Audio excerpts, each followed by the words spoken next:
من الشيطان الرجيم. بسم الله الرحمن الرحيم. السلام عليكم ورحمة الله وبركاته. الحمد لله رب العالمين وبه نستعين على أمور الدنيا والدين وعلى آله وصحبه أجمعين وبعد. قال المصنف رحمه الله تعالى: ونفعنا الله به وبعلومه في الدارين آمين. Telah berkata Imam Al-Allamah Syekh Abdul Qadir Al-Jilani, semoga Allah Ta'ala merahmatinya dan kita mendapat manfaat serta barakah ilmunya. Ketahuilah bahawa keamananmu di hari kiamat dari seksa Allah Ta'ala, kadar takutmu kepadanya di dunia, dan takutmu di akhirat, takutmu di akhirat ala kadar keamananmu di dunia. Akan tetapi kamu tenggelam dalam lautan dunia, menetap pada lubuk telaga kelalaian. Patutlah kehidupanmu itu seperti kehidupan binatang. Kamu tiada tahu apa pun selain makan, minum, nikah dan tidur. Keadaan kamu itu zahir pada ahli firasat dengan hati. Tamak pada dunia, mengumpul harta dunia dan terus mengusahakan rezeki telah menutupi jalanmu menuju Allah Ta'ala dan dari pintu Allah. Wahai orang yang diburukkan oleh tamaknya, jika engkau kumpulkan semua penghuni bumi untuk memperoleh sesuatu dari dunia, sesuatu yang bukan menjadi bahagianmu, nescaya engkau tidak mampu. Tinggalkan tamak untuk mendapatkan apa yang menjadi bahagianmu dari rezeki dan menuntut apa yang bukan menjadi rezekimu. Bagaimana boleh dipandang baik bagi orang yang berakal waras pada menghabiskan masanya pada apa yang bukan menjadi haknya? Lantaran itu, keluarkan pergantungan hatimu kepada manusia. Mereka tidak mampu membuat yang jahat atau yang baik, tidak mampu memberi atau menahan, memuji atau mencela, memuliakan atau menghinakan, menyambut atau membelakangkan. Dan percayalah bahawa yang buruk dan yang baik itu semuanya datang daripada Allah Ta'ala. Kerana kebaikan dan keburukan itu semuanya dalam kuasa Allah Ta'ala, yang diletakkannya di tangan manusia. Jika engkau sudah merealisasikan itu, menjadilah engkau sebagai orang tengah di antara manusia dengan Tuhan Pencipta. Engkau memimpin tangan mereka ke pintu Tuhan. Engkau mendapati mereka seolah-olahnya tiada berguna bila berbanding dengan dirimu. Engkau memandang orang-orang yang membuat maksiat terhadap Tuhannya itu dengan pandangan gila dan jahil.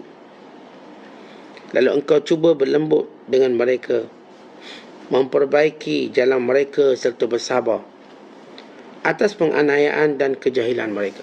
Muslimin dan muslimat, sedang penonton yang dirahmati Allah sekalian, bagaimana keadaan kita di akhirat bergantung keadaan kita di dunia.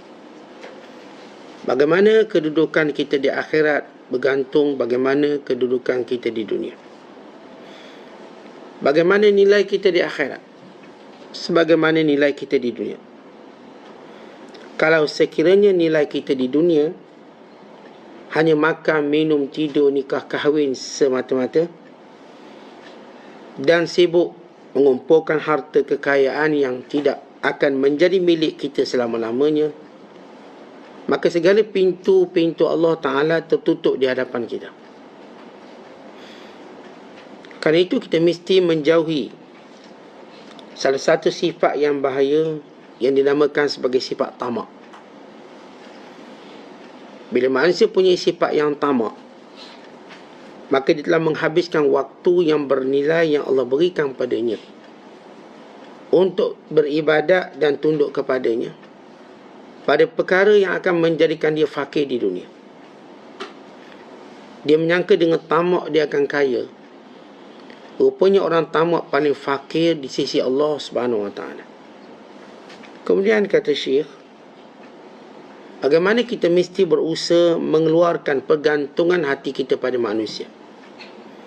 Bahawa manusia tidak boleh beri manfaat, tidak boleh beri mudarat, tidak boleh beri kegembiraan, tidak boleh memberi kedukecitaan.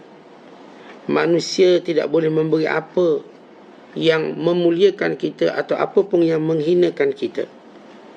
Kerana semuanya itu berada pada tangan Allah Ta'ala, kuasa. Bila seorang benar pergantungannya dengan Allah, maka Allah akan jadikan orang ni sebagai duta Allah atas muka bumi, khalifah, yang berperanan memimpin manusia pada jalan Allah Subhanahu Wa Taala, yang melihat orang yang buat maksiat itu disebabkan kegilaan syahwat dan kejahilan, maka dipimpin, dituntun tangannya, bersabar dengan kerenahnya sehingga mereka ini diperbaiki dan dekat dengan Allah. Dan ini perkara yang hendak disampaikan oleh Syekh Abdul Qadir Jilani.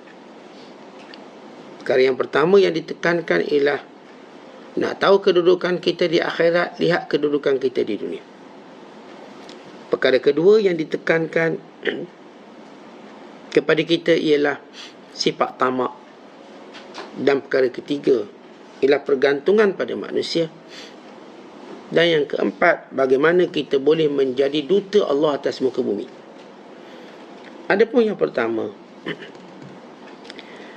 bila mana kita mencari masa depan, menginginkan masa depan yang hebat, maka ada pengorbanan di sini untuk masa depan di sana. Siapa pun faham, untuk menjadikan warna-warni masa depannya, gembira masa depannya, maka di sini dia perlu berkorban. Dia nak suruh akan datang, dia cemerlang akan datang, dia senang, maka sini dia berkorban. Kadar mana dia berkorban, kadar itu kejayaannya. Maka sama juga bila kita lihat masa depan yang paling utama, iaitu akhirat. Kerana orang kafir melihat masa depan cuma penghujung dunia, penghujung usia. Mereka melihat ending sebagaimana mereka buat filem, endingnya penghujung kisah kehidupan mereka. Akhirnya mereka bahagia sampai hari tua, setakat itu. Orang beriman tidak. Manusia yang waras tidak. Mereka melihat masa depan yang sebenar di sisi Allah Subhanahu Wa Taala. Apa yang Allah sediakan untuk orang-orang yang mentaati, mematuhi perintahnya. Maka itulah masa depan yang mereka tengok. Kerana itu mereka membina karakter diri mereka. Yang pertama ialah rasa takut kepada Allah. Kadar mana ketakutan kita pada Allah di dunia itu, maka kadar itu keamanan yang kita dapati kecapi akhirat kelak. Siapa yang di sini takut, Allah Ta'ala tak akan biarkan takutnya menjadi dua kali. Tidak akan bertemu dua ketakutan dalam jiwa orang beriman. Kalau di dunia ditakut, di akhirat Allah hilangkan ketakutan dan kebimbangan. Kalau di dunia dirasa bimbang, akhirat Allah hilangkan kebimbangan. Kalau di dunia dia sedih, akhirat Allah hilangkan kesedihan. Tetapi sebaliknya, kalau di sini orang tak takut Allah, maka akhirat jiwanya, dirinya penuh ketakutan. Kalau di sini dia tak pernah bimbang antara dia dengan Allah, akhirat dia akan penuh kebimbangan. Kalau di sini dia tak pernah menangis takutkan dosanya, menangis kerana kecuaiannya, dia sentiasa gembira dan ketawa, akhirat kelak dia akan menangis. Maka kita pilih, kita nak menangis kat mana? Kalau kita memilih menangis di dunia, Allah amankan air mata kita akhirat kelak. Apakah kita memilih ketawa di dunia atau ketawa di akhirat? Kalau kita ketawa di dunia, kita bimbang kita tak mampu ketawa akhirat kelak. Apakah kita nak rasa aman di dunia atau aman di akhirat? Kalau kita rasa aman di dunia dengan maksud tak takut Allah azab kita, tak takut Allah hukum kita, bila kita langgar perintah Allah langsung tak bimbang apa-apa, macam biasa je, bukan ketakutan kita melanggar undang-undang manusia lebih ketara. Kalau sekiranya kita langgar undang-undang orang, undang-undang yang dibuat oleh manusia, takut kita melampau-lampau. Tapi dengan Allah kita buat biasa je. Ingat ketakutan yang tidak hadir waktu patut kita takut, maka Allah akan datangkan ketakutan yang tidak mampu kita bayar dan tebus. Tetapi ketakutan di dunia masih ada keamanan. Ketakutan akhirat tidak ada keamanan. Allah Ta'ala yang ajar kita takut kat dunia ni bukan maksud jadi kita penakut atau kita jadi macam tak keruan hidup. Tetap ada ruang-ruang Allah izinkan.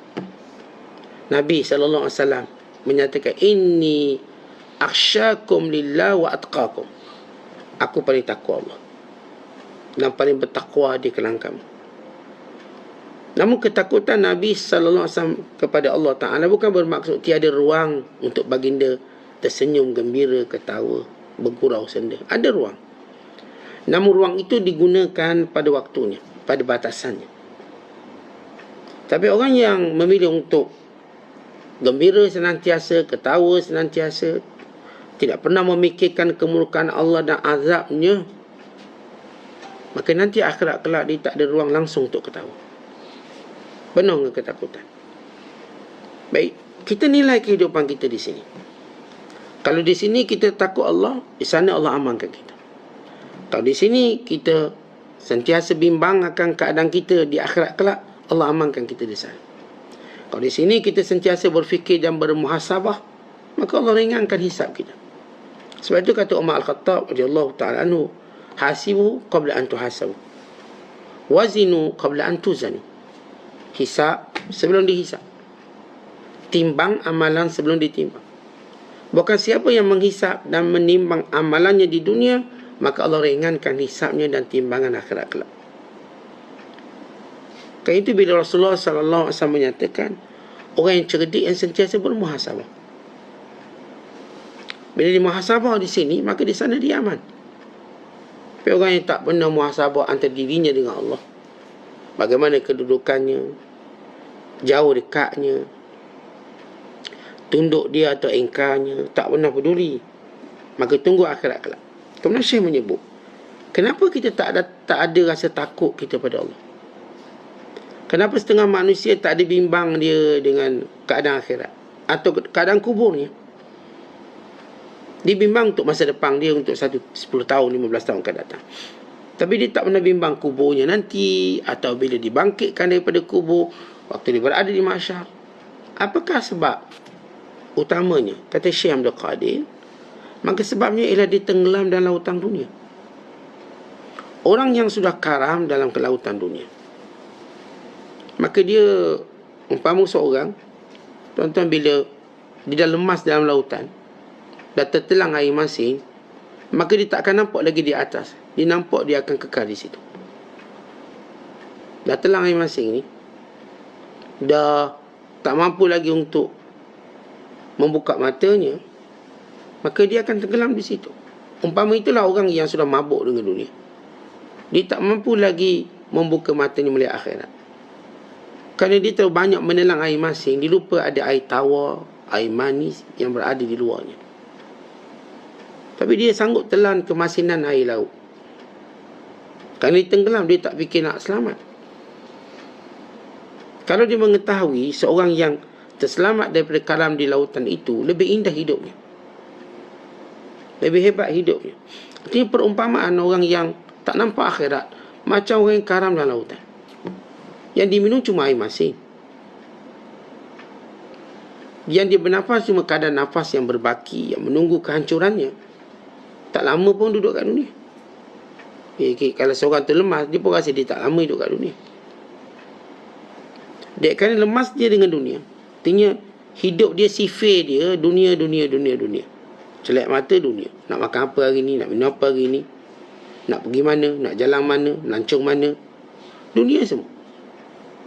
Tak ada dia nak ingat Allah. Sedangkan kita diajar mula bangun tidur, Alhamdulillahilladzi ahyana ba'dama amatana wa ilaihin nusyur. Segala puji bagi Allah yang telah menghidupkan kami sesudah mematikan kami, dan kepadanya kami kembali. Orang beriman bangun tidur dah ingat bahawa dia akan dikumpulkan di hadapan Allah. Sebab itu hidupnya jelas dan bermatlamat. Dan yang kedua, ialah kerana dia lalai. Dia menetap pada lubuk telaga kelalaian. Lalai. Baik yang tadi kena tenggelam, ini hanyut tu habis. Yang kedua lalai. Lalai ni dia nampak, dia perasan, tapi dek kerana dia lalai, dia terlepas pandang. Maka orang yang lalai ini, tuan-tuan sekalian, yang disebut oleh Allah dalam Quran, ulaika humul ghafilun. Mereka lah orang yang ghafil, lalai. Apa maksud lalai? Mereka yang tak terfikir dan tidak mau berfikir, dan mereka yang tidak mau berfikir secara serius benda ni. Dia fikir tapi tak serius. Kita kata, mang, kita kan hidup akan mati. Ya, mati. Dan kita pun dah dengar ramai orang mati. Ya. Dan kita pun dah iring jenazah ramai yang dah mati. Benar. Tidakkah kita ambil yang aktifah? Di sini lalai. Dia tak rasa dia akan mati. Dia tak rasa dia akan melalui benda tu. Dia tahu, dia percaya. Percaya tak mati? Percaya. Percaya tak kita satu hari nanti akan masuk kubur? Percaya. Tapi apa yang kita buatkan? Apa yang kita lakukan? Tak buat apa-apa. Maka ini lalai. Dia tahu. Kalau seorang ditanya, bukankah kita hidup akan mati? Betul. Saya pun rasa dah nak mati dekat dah. Saya dah umur 60, 70. Tapi kalau kita tanya balik, persiapannya apa? Tak ada. Maka ini orang lalai. Orang dah tahu rumah terbakar. Orang dah tahu ni ada bencana datang. Tapi dia masih belum mengeluarkan, atau masih belum mau menyelamatkan dirinya. Kita kata, awak ni lalai ke apa? Jadi aneh, tuan-tuan sekalian, bila kita saban hari dengar kematian. Kita buka Facebook, dengar kematian demi kematian. Dan orang yang mati tu mula dekat dengan kita. Daripada kawan jauh pada kawan dekat. Daripada saudara jauh pada saudara dekat. Akhirnya dia berlega dalam rumah kita. Adik-beradik kita dan sebagainya. Makin dekat. Tapi kita masih lalai.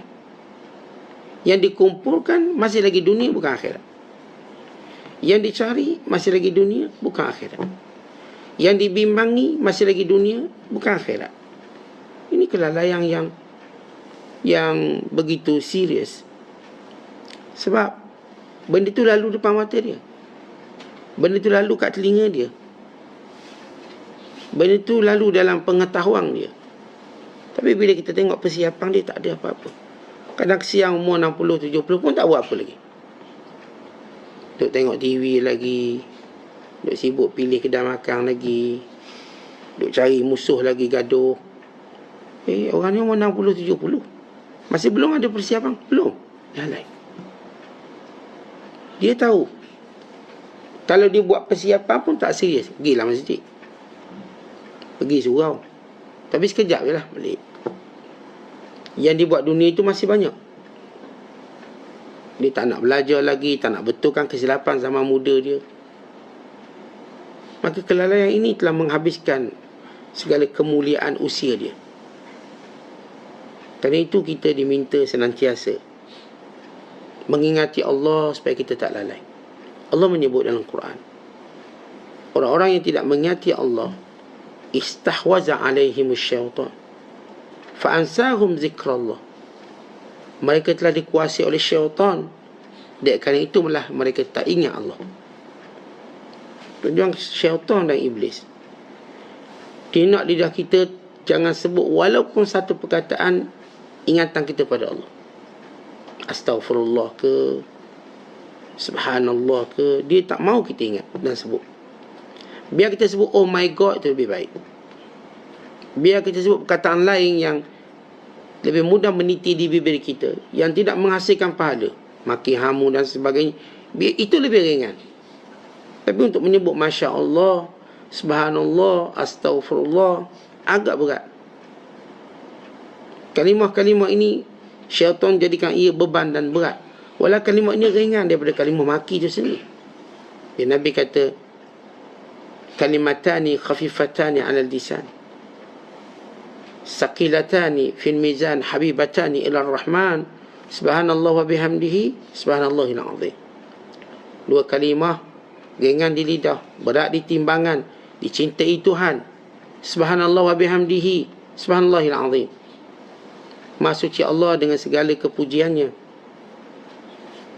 maha suci Allah dengan segala keagungannya. Subhanallah wa bihamdihi subhanallahil azim. Ringan tak ringan, tak ada sabdu pun. Subhanallah wa bihamdihi subhanallahil azim. Jauh lebih sukar kita menyebut maki-makian, sumpah serana. Tapi manusia cenderung menyebut yang tu berbanding menyebut zikir yang ringan. Inna lillah ringan sebut, subhanallah ringan sebut, masya Allah ringan sebut, la ilaha illallah ringan sebut. Tetapi kerana hatinya ada beban, hatinya ada kelalaian, hatinya ada ran hijab yang menutupi hatinya.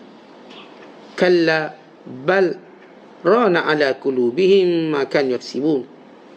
Jangan sekali-kali begitu. Bahkan di hatinya ada ran hijab disebabkan dosa yang dia lakukan.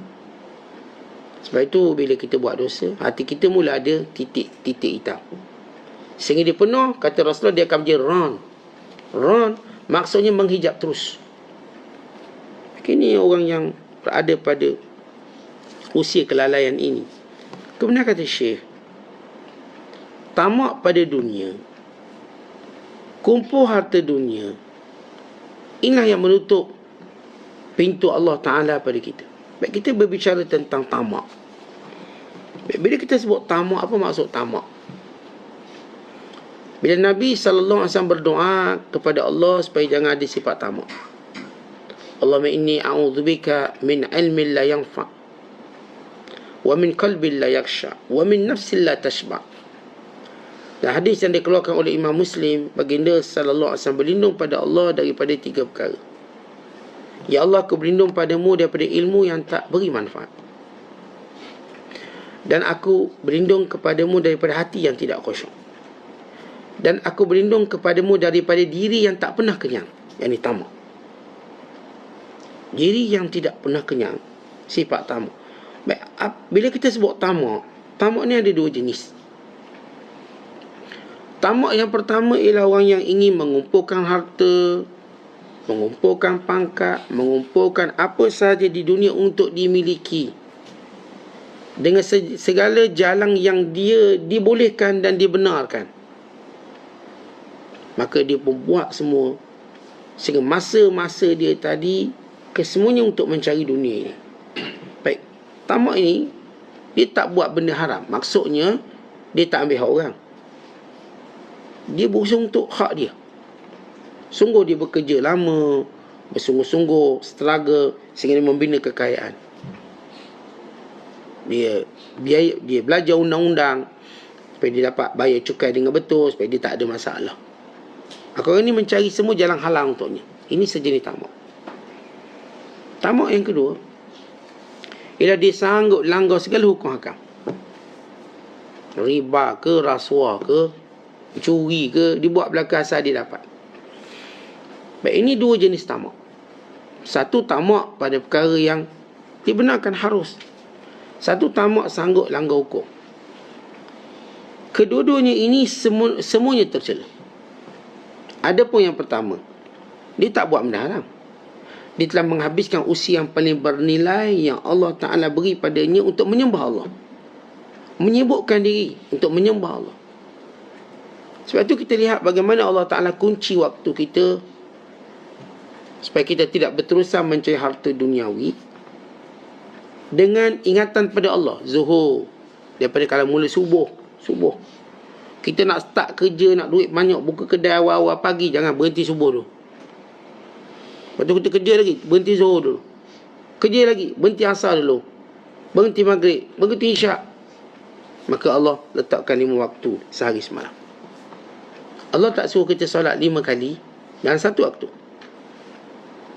Kerana waktu itu ditetapkan. Innas salata kanat alal mu'minina kitaban mawquta. Kata Allah, Sesungguhnya sembahyang itu Allah tetapkan pada waktu tertentu. Apa hikmah Allah jadikan solat itu bukan 5 waktu, dengan maksud 5 kali kita buat, tetapi 5 waktu pada waktu tertentu. 5 waktu untuk mengelakkan ketamakan kita mencari dunia. Berhenti sekejap. Datang hari Jumaat, kata Allah, Ya ayyuhalladzina amanu idza nudiya lis-salati min yaumil jum'ah fas'au ila dzikrillah wa dharul bay'. Dzalikum khairul lakum in kuntum ta'lamun. Fa idza qudiyatis salah fantashiru fil ardh wabtaghu min fadlillah wadhkurullaha katsiran la'allakum tuflihun. Allah sebut dalam Al-Quran surah Al-Jumu'ah, wahai orang beriman, bila diajak, diseru, kamu dengar laungan untuk melakukan solat Jumaat, maka bersegera, fas'au, segera, ila zikrillah, untuk ingat Allah, wa dharul bay', tinggalkan jual beli. Maksud tinggalkan jual beli, tinggalkan segala keuntungan duniawi. Bukan sekadar orang berniaga je, orang kerja pun sama. Tinggalkan keuntungan duniawi yang kamu fikir untuk dapat keuntungan ukhrawi. Itu lebih baik sebenarnya, kalau kamu tahu. Contoh dalam kehidupan kita, keuntungan duniawi, keuntungan ukhrawi, mana lebih baik? Yang lebih baik keuntungan ukhrawi. Bila kita buru keuntungan ukhrawi, kita tak pernah rugi dunia. Bila kita memburu keuntungan duniawi, akhirat memang kita rugi, dan dunia belum pasti kita dapat. Begitu sunnatullah. Seorang, kita baca sejarah, orang yang memburu keuntungan ukhrawi, dia tak pernah rugi dunianya. Dunia datang macam biasa. Tapi seorang yang memburu untung duniawi, akhirat memang dia tak dapat. Tetapi dunia yang diburu pun tidak akan dapat macam dia nak, sebab Allah dah tentukan kadar dia. Sebab dunia yang kita peroleh bukan mengikut kadar usaha kita, tapi mengikut kadar bahagia yang Allah nak beri pada kita. Kita tengok ada orang berusaha separuh mati, dapat banyak ni je. Ada orang santai-santai je, banyak dapat. Ada orang buka kedai 24 jam tak untung. Ada orang buka kedai 3 jam je. Dia untung macam orang buka 3 tahun. Ada orang jual barang banyak, belum lagi kaya. Ada orang jual setahun 1 je barang dia jual. Setahun 2 barang je, 3 barang, dia kaya. Dia tak akan jual banyak-banyak. Satu dunia limited edition, mungkin dia keluarkan 100 je, atau 500, tapi dia kaya. Artinya rezeki ni bukan mengikut kadar mana kita usaha, kadar mana Allah nak beri kat kita. Usaha cuma jalan untuk menenangkan hati. Hati tenang sebab kita usaha. Hakikat Allah akan bagi. Makanya kita tengok ada orang, saya katakan, dia usaha sedikit dia dapat banyak. Ada orang mungkin dia bagi tok sejam je, dia boleh makan untuk setahun. Ada orang bagi tok tiap-tiap hari, tak cukup juga. Tak, kadarnya bukan kerana usaha kita. Usaha cuma kita nak rasa tenang. Hakikat Allah Ta'ala akan beri berapa banyak yang kita perlu dapat. Baik, bila Allah Ta'ala syariatkan solat Jumaat, bersegera kata Allah, zarul bay' wa zarul bay', tinggalkan jual beli, yang tinggalkan untung duniawi. Itu lebih baik kalau kamu tahu. Kemudian kata Allah, fa iza qudiyatus salah, bila selesai saja solat, fantashiru fil ardh, sila bertebaran di muka bumi. Wabtaghu min fadlillah, carilah kurniaan Allah. Allah namakan rezeki itu kurniaan Allah, dengan maksud jangan sebab rezeki ni kamu lupa Allah. Rezeki semuanya menghubungkan kita pada Allah. Maka inilah rezeki yang disebut kurniaan Allah. Tapi rezeki yang menjadikan kita tak ingat Allah, maka Allah akan tarik keberkatannya, menghilangkan kebahagiaannya, keseronokannya, dan menambahkan bala padanya, hisab berganda dan azab sengsara. Oleh kerana itu, bila kita menyebut tentang sifat tamak, Rasulullah sallallahu alaihi wasallam menyebut, ma dhi'bani ja'i'ani ursila fi ghanamin bi afsada laha min hirsil mar'i 'alal mal wasyaraf li dinihi. Kalau sekiranya ada 2 ekor serigala lapar, kata Rasulullah, lapar ke bulu, berminggu tak makan, lalu dilepaskan di kandang kambing, pada kawanan kambing. Apa yang kita fikirkan? Segala kebulu, lama tak makan. Lalu dilepaskan pada kandang kambing, kita dah dapat rasakan kerosakan ataupun berapa banyak kambing dia akan makan sebab dia lapar. Tetapi kata Rasulullah, itu tidak cukup bahaya berbanding bahaya tamak seorang kamu untuk dapat harta dan untuk mendapat popular, asyaraf. Kata kita, penyakit manusia dua benda. Pertama, dia nak harta. Satu-satu makhluk yang menyimpan harta ialah manusia. Makhluk-makhluk lain tak simpan harta. Kita je manusia simpan harta. Wak Iman simpan di bank, buah bantal, peti besi. Ini kita manusia. Binatang-binatang dia tak simpan harta. Dia makan, dia berkongsi. Hari ni lah. Kalau disimpan sikit, dia akan habis cepat. Kita manusia simpan habis 7 keturunan, tapi rasa macam cepat akan habis. Tamak kita kedua ialah syaraf. Apa itu syaraf? Kita nak mulia. Ada orang cuba cari mulia dengan pangkat. Ada orang cuba cari mulia dengan ramai pengikut. Ada orang cuba cari mulia dengan tunjuk dia paling alim, paling berilmu, atau paling warak, atau paling zuhud, atau paling hebat, tidak ditanding. Ini semua syaraf. Sebab itu kita suka pingat Datuk Seri, pingat ni jasa bakti, pingat pahlawan. Sebut je pingat, manusia mana tak suka? Orang nak beri pingat, raja-raja nak bagi pingat, oh belum berebut, bayar. Kita orang bayar 300,000, 400,000 untuk dapat pingat. Ada syarikat ni, dia tahu orang cenderung untuk pingat, dia pun buat anugerah pingat. Tapi syarat orang nak masuk tadi, dia kena bayar dulu. Mereka pun buka table, dia orang panggil buka table, buat satu anugerah pingat, sama ada pada syarikat, individu dan sebagainya. Tapi kena bayar.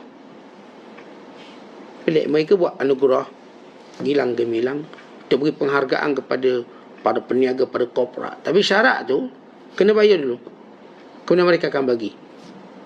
Maka dia pun waruah, ini pemenang pingat peringkat award, peringkat Asian award, peringkat sekian. Ini kegilaan manusia nak syaraf. Baik kata Nabi SAW, manusia dua benda dia nak. Pertama harta, yang kedua dia nak mulia. Dia nak mulia, dia nak dinobatkan, diiktiraf lebih baik pada orang lain. Walaupun kita dalam Islam, kita diajar bukan untuk kita rasa kita lebih baik pada orang lain. Kita sentiasa rasa orang lain lebih baik daripada kita. Bukan setengah ulama tidak mahu dikunjungi dan diziarahi. Dibimbang dia dianggap lebih baik pada orang yang datang menziarahi. Biar aku ziarahi kamu, jangan kamu ziarahi aku. Dan setengah tidak mahu berdiskusi ilmu, kerana memang kita akan membandingkan ilmu. Kalau nanti aku lebih petah daripada kamu, maka aku memang hati aku rosak, dan kamu akan kecewa. Kalau kamu pula petah pada aku juga akan rosak. Lalu mereka mengelakkan pertembungan yang menjadikan keinginan untuk popular itu berlaku. Akhirnya kita jumpa watak seperti Uwais Al-Qarani.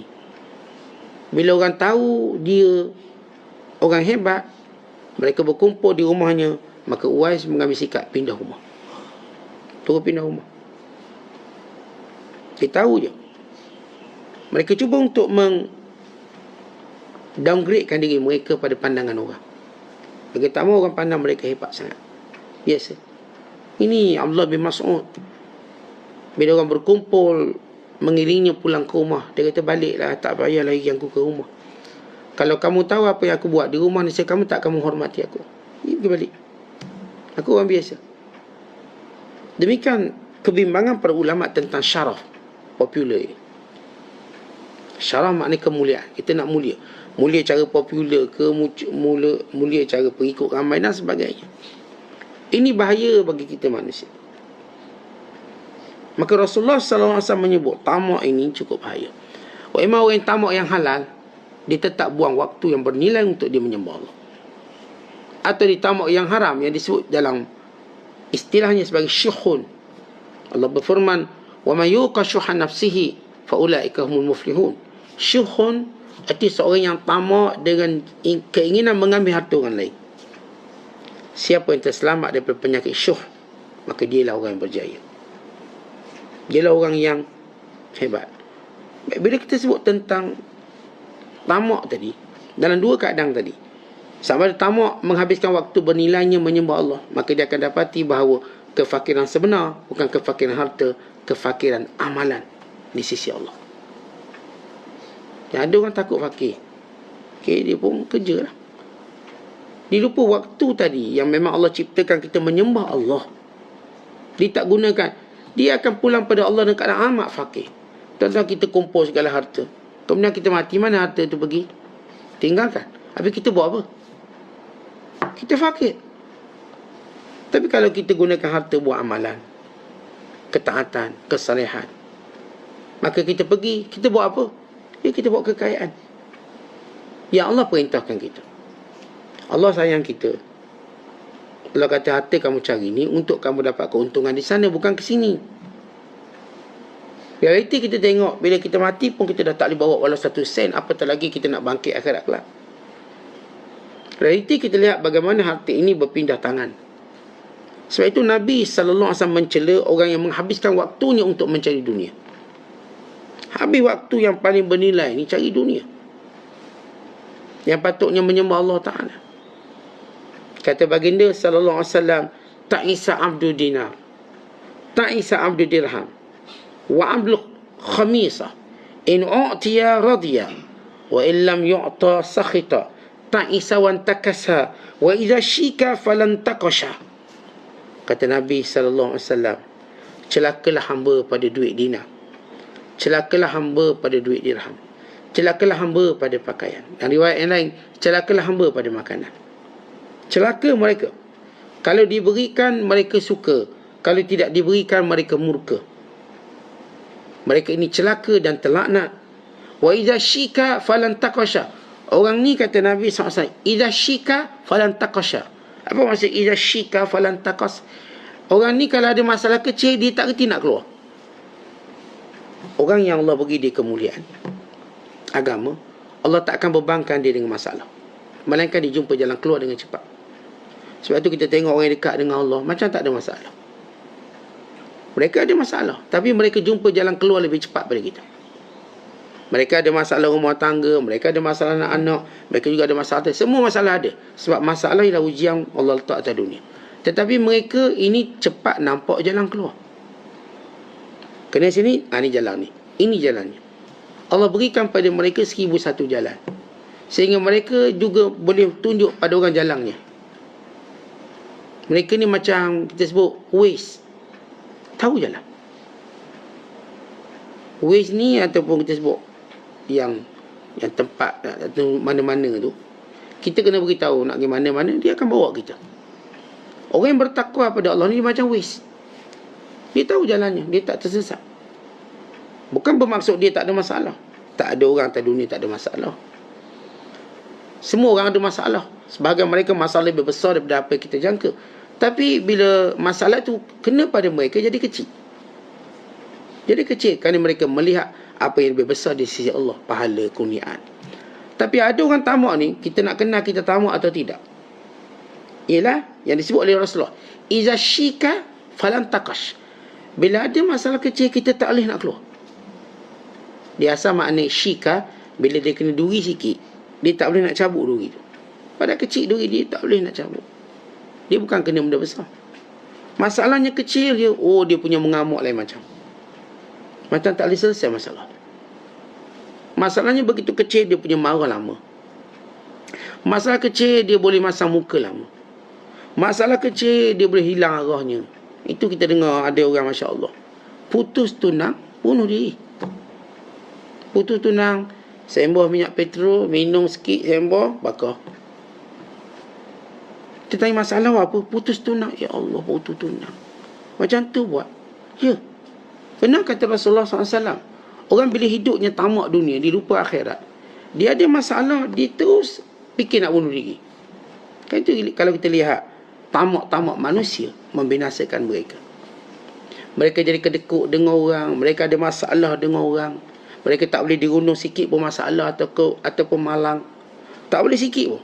Ini kalau kereta pancit je, oh dah hilang akal dah. Dah kecewa, dah meraung tepi jalan. Dia tak kata nak selesai. Kenapa sifat tamak yang ada pada diri manusia menjadikan tertutup jalan keluar pada segala masalahnya? Lepas tu tuan-tuan, hati-hati zaman. Kita tengok remaja-remaja hari ni. Kita tengok orang muda hari ni. Kita tengok manusia hari ni. Kita baca surat khabar. Dan kita dengar masalah mereka. Semua masalah yang berlaku imam daripada penceraian sampai semua benda, semuanya kecil. Mereka tak tahu macam mana nak selesai. Kecil je. Ada sesuatu yang mereka patut menyelesaikannya dengan mudah. Tapi jadi makin kita katakan ta'akudat, makin tersimpul. Akhirnya babitkan orang lain pula. Masalah rumah tangga, dia babit satu Malaysia masalah rumah tangga dia. Apa kena orang Malaysia dengan rumah tangga dia? Masalah rumah tangga dia selesai sendiri. Tak, dia babitkan semua orang. Jadi berpuluh ribu orang terlibat untuk selesai masalah dia. Ya, bagaimana lemahnya dia. Kita tuan-tuan, kalau kita tahu ada masalah, kita boleh kongsi seorang je. Ada masalah, kita boleh kongsi 2 orang. Ada masalah, kita mungkin kongsi 3 orang, 4 orang, 5 orang. Dan kita tahu tak semua masalah kita boleh kongsi dengan semua orang. Tapi dalam zaman sekarang, semua masalah dia orang nak kongsi dengan semua orang. Semua orang. Dia tak kerti jalan keluar dia. Maka inilah orang yang berpenyakit tamak dalam diri. Jadi kalau saya nak ukur diri saya, tuan-tuan nak ukur diri tuan-tuan, apakah saya tamak, Ustaz? Baik, di mana kamu ketika mana kamu ada masalah? Oh, saya memang blur. Ada. Ini ada tamak dalam diri kamu. Rawat. Mulakan rawatan tamak pertama dengan banyak ingat Allah. Yang kedua dengan banyak bersyukur pada Allah. Yang ketiga dengan banyak memberi. Kan tidak ada rawatan paling baik untuk orang tamak mereka memberi, menjadi karim. La yatma' man kana kariman. Tak akan tamak orang yang pemurah. Kalau kita tengok orang pemurah ni tuan-tuan, dia bukan orang tamak. Kita boleh kenal dah. Mudah bayar makan orang, mudah tolong orang, mudah tolong adik-beradik dia. Kita tahu ni, orang ni bukan orang tamak. Dia orang karim. Sebab lawan tamak tu ialah karim. Tami'un, lawan ni karimun. Dan lawan tamak mesti kita ada sifat qana'ah. Qana'ah mana reda? Apa yang kita dapat. Sebab Nabi sebut sifat tamak, idza lam yu'ta sakhita. Kalau dia tak dapat, dia marah. Kita ajar tamak, kalau tak dapat, bukan rezeki saya. Qana'ah. Reda. Yang kita ada, kita qana'ah. Yang kita tak dapat, kita reda. Ini cara kita nak lawan sifat tamak kita. Dan cara untuk kita mengatasi sifat tamak kita dengan kita melihat akhirat. Dunia ni kan sementara. Saya nak akhirat, bukan saya nak dunia. Orang tamak ni sebab dia tak tengok akhirat, dia nampak dunia. Yang tu dia kejar. Kita ada akhirat. Tentang macam mana pun hebat dunia kita dapat, bukan ini kita nak, akhirat. Akhirnya orang ni tak akan ada sifat tamak dalam dirinya. Sebab dia sentiasa ingat Allah. Dia sentiasa bersyukur pada Allah. Dia sentiasa memberi. Kan dia sentiasa qana'ah, dan kerana dia sentiasa redha, maka dia tak tamak. Dan untuk menjadikan kita benar-benar tidak tamak, ialah melihat akhirat. Kerana siapa pun akan melihat akhirat, hina dunia ini. Siapa pun yang akan melihat akhirat, sempit dunia ini, yang luasnya akhirat. Jadi kita nak bina sifat waras yang sebenar. Melihat bagaimana tamak ini sebenarnya memfakirkan kita akhirat kelak. Sebab kita hakikat di dunia, kita tak boleh milik apa pun. Tetapi yang kita boleh milik, isteri bukan milik kita. Anak-anak bukan milik kita. Harta benda bukan milik kita. Apa pun yang kita ada bukan milik kita. Ia amanah di tangan kita. Amanah. Kita dipanggil yadul amanah. Tangan yang menguruskan amanah. Semua dunia ini ialah amanah Allah pada kita. Sebab dia milik Allah, bukan milik kita. Sebab itu Allah Ta'ala buktikan bukan milik kita. Bagaimana dia berpindah tangan. Bagaimana kita akan berpisah. bagaimana dia akan menjadi milik orang lain?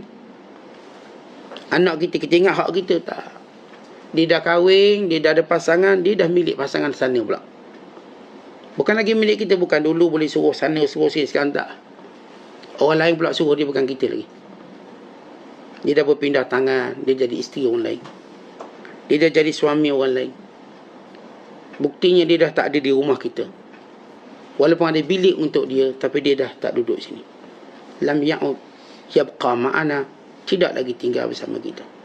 Okay, kita tinggal siapa? Dua orang. Ya, isteri kita pun belum tentu. Dia pun pulang ke rumah dia yang sebenar, kubur. Maka kita pun tunggu untuk pulang ke rumah kita. Dan bila masuk je kubur, kita dapati semuanya seorang-seorang. Sebab tidak ada siapa memiliki sesiapa. Suami tidak memiliki isteri, isteri tidak memiliki suami, abang tidak memiliki adik, adik tidak memiliki abang. Atuk tidak memiliki cucu, cucu tidak memiliki atuk. Kita adalah kita sendirian. Walaqad ji'tumuna furada kama khalaqnakum awwala marrah. Kamu akan datang kepada kami seorang-seorang, sebagaimana kami ciptakan kamu seorang-seorang. Betul, kalau seorang tu kembar dalam perut, dia tidak mengenali kembarnya dalam perut. Dia seorang-seorang. Umpama kalau tuan-tuan tidur rapat dua orang, suami isteri. Kita sebenarnya tidur seorang-seorang. Isteri kita tidur dengan mimpi dia, kita tidur dengan mimpi kita. Kita dengan masalah kita, dia dengan masalah dia. Maka ini semua menunjukkan bahawa kita cuma pemilik amanah, pemegang amanah. Tidak lebih pada itu. Maka untuk apa tamak? Kalau saya tahu saya tak boleh milik apa-apa, maka saya tak perlu tamak. Saya tak boleh pegang anak saya kuat-kuat. Kau jangan pergi kat mana-mana, kau milik aku. Sampai masa dia keluar. Dia belajar, dia kerja, dia kahwin, dia rumah tangga, dia akan keluar. Sepanjang dia berada dengan saya dah jalankan amanah sebagai seorang ayah. Sampai masa anak saya akan tinggalkan saya. Saya tahu benda tu. Sampai masa isteri saya akan tinggalkan saya. Saya tahu benda tu.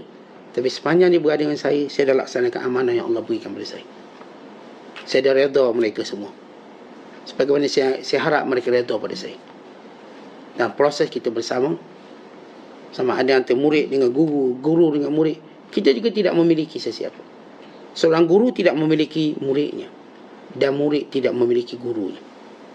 Kerana kita semua berada pada amanah yang Allah suruh kita laksanakan. Tapi sepanjang saya jadi murid, saya laksanakan hak saya sebagai murid. Dan Allah akan tanya itu. Dan sepanjang saya jadi guru, saya laksanakan hak saya sebagai seorang guru. Dan Allah akan tanya hal itu. Bila kita fikir macam tu, tuan-tuan, tamak tidak akan bertandang di hati kita. Ingat, tamak merosakkan agama. Kata Ali radhiyallahu ta'ala anhu, fasaduddin at-tamak. Rosak agama kita sebab tamak kita. Sama ada saya dah sebut tadi gambaran tamak tadi. Wa imma kita cari rezeki yang halal, kita juga dianggap tamak bila masa-masa kita tak digunakan dengan betul untuk ingat Allah. Yang kedua, kita ambil rezeki yang haram, bukan hak kita, kita tamak juga. Dua-dua tamak. Habis macam mana saya tak nak tamak? Ambil harta dengan mengambil kira misi utama kita menyembah Allah. Tentang kita ni ada misi utama. Kalau kita lihat siapa pun manusia dalam hidup, dia mesti ada misi utama dia. Misi utama kita sebagai manusia ialah melaksanakan perintah Allah. Itu misi kita. Baik, kalau saya student pula, apa misi utama seorang student? Pastikan cemerlang dalam peperiksaan. Itu student. Kalau tuan-tuan pekerja, apa misi utama tuan-tuan? Saya kerja dengan terbaik sehingga syarikat ni naik. Kalau tuan-tuan petani, apa misi utama? Mesti ada. Misi utama saya nak suruh pokok ni berbuah. Yang kita buang rumput itu cuma misi sampingan. Supaya jangan kacau pokok yang kita tanam. Yang halau beruk, halau monyet itu bukan misi utama. Misi sampingan. Kalau dia ada, kita halau. Supaya dia tak ganggu buah yang kita nak tanam. Tapi misi utama kita, ni buah ni. Kita tengok ni, buah ni. Baja ni. Setiap orang dalam hidup mesti dia ada misi dia. Allah dah beritahu tujuan penciptaan kita kat dunia, misinya menyembah Allah. Wa ma khalaqtul jinna wal ins illa liya'budun. Tidak aku ciptakan jin dan manusia melainkan menyembah aku. Kalau gagal faham misi ini, kita tamak. Kita adalah golongan yang tamak sebab kita peduli hal lain. Orang yang mempedulikan hal lain, inilah orang yang tamak. Tapi orang yang melaksanakan perintah Allah, inilah orang yang kita katakan melaksanakan amanah Allah yang sebenar. Kemudian kata Syekh Abdul Qadir, macam mana nak buang tamak dengan maksud kita nak berubah betul-betul? Tamak ini kerana adanya pergantungan kita pada makhluk. Adanya keinginan kita dengan pujian makhluk atau takut pada kejiannya. Lagi mana kita tak boleh buang makhluk dalam hati kita, maka semua sifat jahat bertandang di hati kita dan menetap. Tuan-tuan dalik, selagi mana hati saya, hati tuan-tuan ada manusia. Dengan maksud kita nak puji yang dia, kita takut dia keji, kita nak pengiktirafan dia. Baik, kalau untuk agama, saya bukan sembahyang untuk diiktiraf saya orang warak. Saya bukan bila belajar pandai untuk diiktiraf sebagai saya orang alim. Saya nak melaksanakan perintah Allah, jangan sampai saya tersalah. Tak ada satu benda pun sebenarnya manusia layak untuk kita letakkan dalam amalan itu. Tak ada satu benda. Kalau kita nak pujian manusia, kejian, kita tak layak untuk itu semua. Kerana manusia, mereka tidak tahu hakikat sebenar. Waktu mereka puji, mereka tak puji yang sebenar, yang kekurangan kita ada. Waktu mereka keji, mereka tidak keji yang selayaknya yang patut kita dapat. Jadi kita tak semacam mereka keji. Jadi antara pujian dan kejian manusia, di dalam itu banyak nilai yang salah, ataupun bukan nilai yang sebenar seorang manusia. Kita tengok ada orang tu keji, itu bukan nilai dia. Dia lebih mulia daripada apa yang mereka keji. Waktu orang puji, itu bukan nilainya. Dia mungkin lebih keji daripada apa yang dipuji. Tuan-tuan, kita sibuk baiki diri, bukan sibuk cari puji. Atau sibuk mengelak diri dari dikeji. Saya nak baiki diri. Saya nak pertama pujian Allah. Dan saya paling takut kejian Allah. Kalau kita macam tu, kata Syekh Abdul Qadir, akhirnya Allah akan jadikan kita sebagai duta Allah atas muka bumi. Kita yang akan mula memimpin tangan manusia untuk kembali pada Allah. Kalau kita tengok orang jahat, kata Syekh Abdul Qadir, kita tahu dia buat jahat kerana dia jahil. Dia buat jahat kerana dia ni gila. Dengan kata lain, dia ni orang yang patut kita simpati berbanding kita marahi. Ramai orang bila tengok orang buat jahat, yang marahnya mungkin 90%, atau mungkin 95, 96. Saya tak ada data itu secara tepat, tapi secara kita katakan umumnya, bila manusia kita nampak dia buat salah, hampir keseluruhan mencecer. Hanya berapa orang yang ingin memimpinnya. Kita tengok orang tak semayang, teruk tak semayang, itu tak ingat syurga, tak ingat neraka, bla bla bla. Kita marah. Berapa orang pegang tangan dia ajak dia semayang? Kita tengok orang tu buat jahat, yang makinya, yang marahnya mungkin lebih pada 90%. Tapi berapa orang yang akan pimpin tangan? Orang yang pimpin tangan inilah orang yang Allah keluarkan dalam hatinya pandangan manusia, melainkan pandangan Allah. Akhirnya dia melihat segala ahli maksiat untuk dibimbing, dipegang tangan, dipimpin tangan, sehingga mereka mendapat redha Allah. Dan mereka bersabar dengan orang ni. Ini orang-orang kita nak pulihkan orang, bukan senang. Dia adalah penentangan dia. Tapi bila kita mampu sabar, kita terus didik dia, kita orang berjaya. Orang yang tidak mahukan pujian manusia, orang yang dalam hati tidak ada pergantungan dengan manusia, melainkan pada Allah. Sebab itu tuan-tuan sekalian, kita boleh nilai diri kita. Waktu kita tengok kesalahan orang lain, apakah cenderung kita mengeji, tumpas kaki, tulis komen buruk-buruk, atau kita berfikir macam mana saya boleh bimbing dia, macam mana saya boleh tolong dia. Orang yang berfikir demikian, ini orang-orang yang disebut duta Allah atas muka bumi. Kerana Allah itu Maha Penyayang, maka Allah berikan sifat sayang itu pada hamba terpilih. Sebab itu kata Nabi SAW, irham man fil ard yarhamkum man fis sama. Kalau kamu kasihankan orang di dunia, maka seluruh makhluk langit akan kasihankan kamu. Tapi bila kita kesian dia, tak ada orang nak beritahu, tak ada orang nak bimbing dia, maka kita pun pergi, tak apalah saya bimbing awak. Yang tak pandai semayang, yang tak tahu, tak ada kesalahan tutup aurat, kita bimbing daripada kita mengambil langkah mencela dan komen buruk-buruk. Saya nak bimbing dia. Berarti kita duta Allah. Itu yang Allah kehendaki kita buat. Allah bukan menghendaki untuk kita kutuk orang, menghendaki untuk kita baiki orang. Itu tugas dakwah para Nabi yang mulia. Dan diberikan kepada pewarisnya dan orang-orang yang mengikut jejak langkahnya. Wallahu bissawab. Assalamualaikum warahmatullahi wabarakatuh.